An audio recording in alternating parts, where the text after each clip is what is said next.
Welcome back to the Reading and Writing Podcast. My guest today is Hanna Halperin, author of the debut novel, Something Wild. Hanna, welcome to the podcast. Thank you so much for having me. I'm happy to be here. Sure. Well, if someone hasn't yet heard about your debut novel, Something Wild, how would you describe the novel? Sure.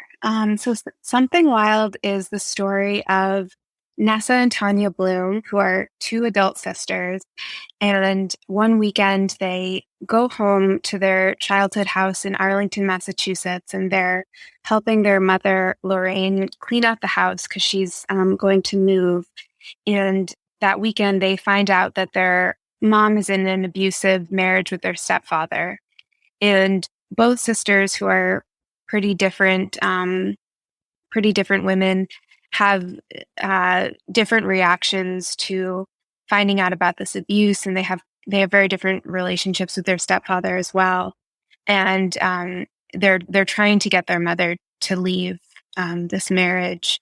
And over the course of this weekend, and sort of witnessing the abuse that they do, it ends up stirring up for the sisters a traumatic thing, this event that happened in their early teenage years that they've never spoken about before. And do you remember the original idea or impetus that led you to write Something Wild? Yeah, the novel really began as a short story that I wrote. I guess it was back in 2015, and the story was kind of about those early teenage years, and this very intense female friendship, and this traumatic thing that happens to these two teenage girls, and the fallout between the two teenage girls following it. And in the story that I wrote, the two girls were friends, and they kind of go their own separate ways, because the thing that happens to them was really upsetting, and they both experience it very differently. And when I started turning, the story was really haunting me, and I wanted to make it bigger. And as I started turning it into a novel, in the story, the girls were friends, and I decided to make them sisters in the novel. And this, it became much bigger to me. And as they became sisters, I started thinking a lot about their family and how they'd grown up, and who their parents were. And when you're sisters and you don't necessarily have that option to walk away from each other after something really awful happens, how does their relationship evolve from there? And the story is the novel is a lot about divorce. And after the girls' parents divorce, they each marry. They each remarry pretty quickly, and one of the daughters becomes quite close with the mother's new husband, and the other daughter becomes close with the father's new wife. And I started asking questions of sort of why does that happen, and sort of how does this family evolve over the years. And it just it kind of grew from there. I had all these sort of moving pieces with the novel, sort of how does the past play into the present, and it was kind of this messy process of figuring out how do these different parts of their lives all fit in together. Sure. And what was it that made you decide that you wanted to turn this original short story into a novel? Was it just the idea kept resonating and staying with you? Yeah. The story was such a weird story. It kind of came out of, it was one of those stories that sort of came to me in a flash, and it was probably the strangest story I'd ever written. And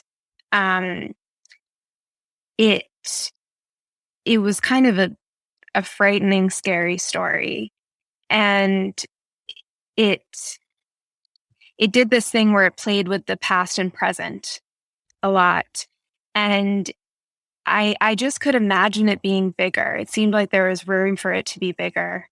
And and it I just wanted to sort of see what happened if I tried to make it bigger. I think um I wasn't bored with it yet. I wasn't done with it. I could imagine sort of staying in that weirdness for longer. And so I did, it just grew. Sure. Well, you said that this was different than other stories that you had written. Do you remember when you originally wrote the original short story? Did it start with just an idea? Did it start with just a single sentence? Do you remember that? Um, I remember uh, it started with a voice, and it started with a voice, and then sort of as I was writing, I had this kind of strange idea for something that would happen in the past, and I didn't know if it would work. Um, and it was one of those say, I was thinking a lot about sort of, you know, kind of the loneliness of those sort of early teenage years of being Hmm. a girl, and kind of um it's a very vivid time of life, and uh sort of the danger surrounding that particular time of life, and sort of in that story sort of pushing it to an extreme. And I decided to sort of try it out in the story. I think short stories are a safe place to sort of try out extremes. And um and I did it, and it was during my MFA program, so I was sort of lucky enough to have readers and sort of get feedback. And it was it was an exciting story for me to write because it was more plot driven than perhaps some of my other stories. Right. And I'm curious, what was your writing journey that led you to writing and getting your MFA and then writing in this debut novel? Had you always written? Yeah, I've always written since, uh, I could. I remember in second grade, uh, having like our first creative writing assignment, and just being so excited by it, and then kind of writing sort of nonstop from there. So I've been writing sort of, short stories or little novels, for as long as I can remember. And that's, and reading a ton. And then, and, basically taking as many writing classes as I possibly could, because that was the thing I always just loved to do. Um, and then, throughout, uh,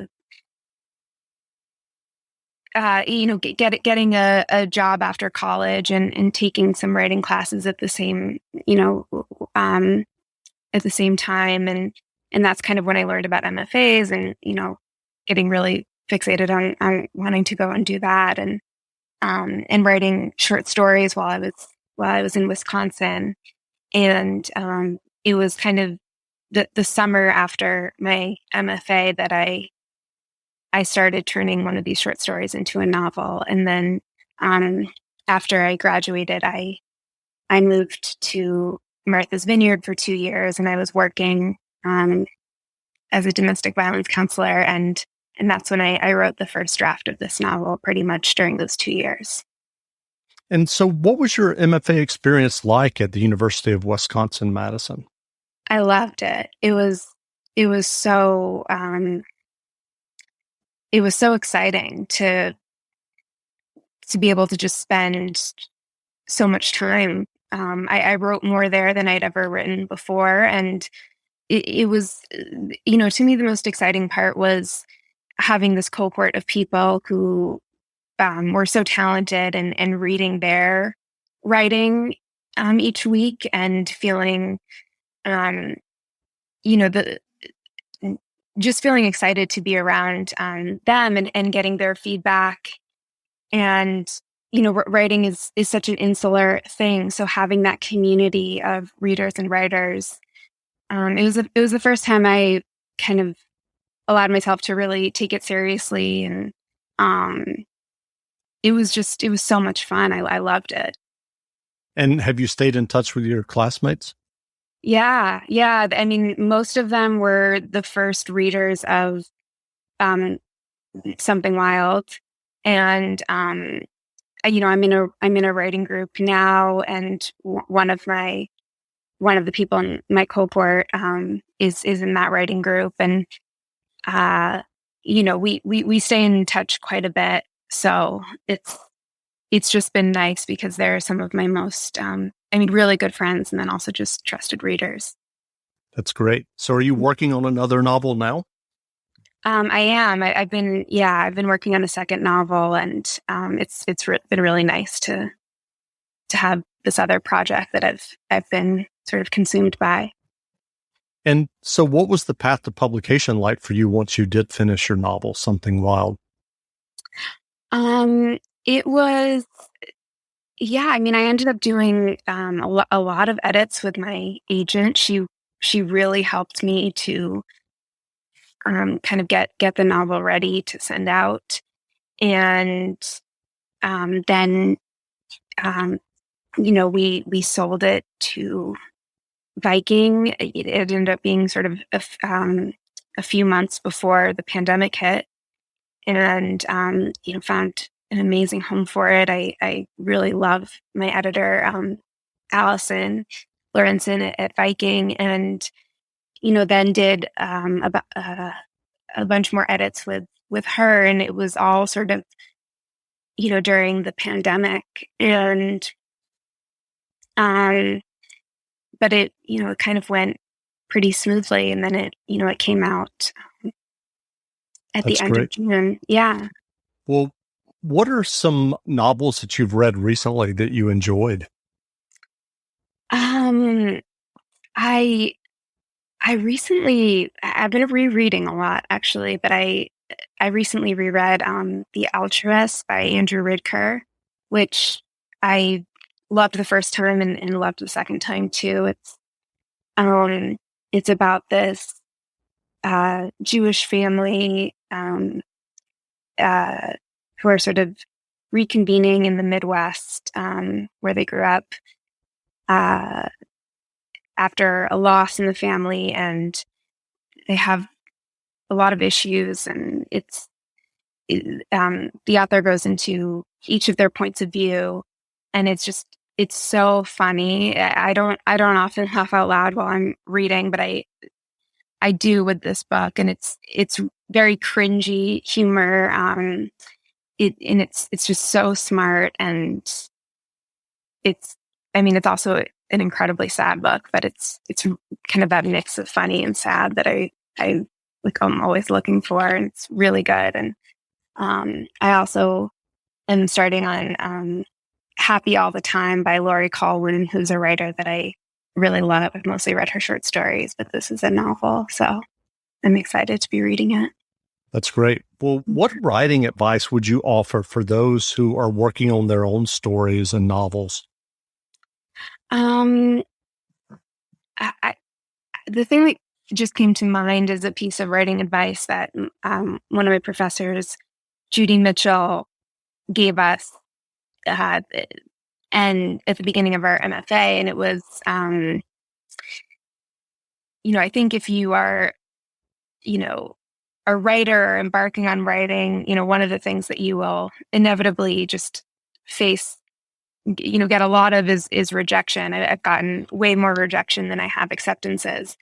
And, she sort of gave this advice of, I think some rejection is going to hurt more than others. And, to give yourself maybe a day and maybe even up to a few days, 2 or 3 days to feel sad. And, however you deal with rejection, if you want to, cry in bed or whatever it is you do, like give yourself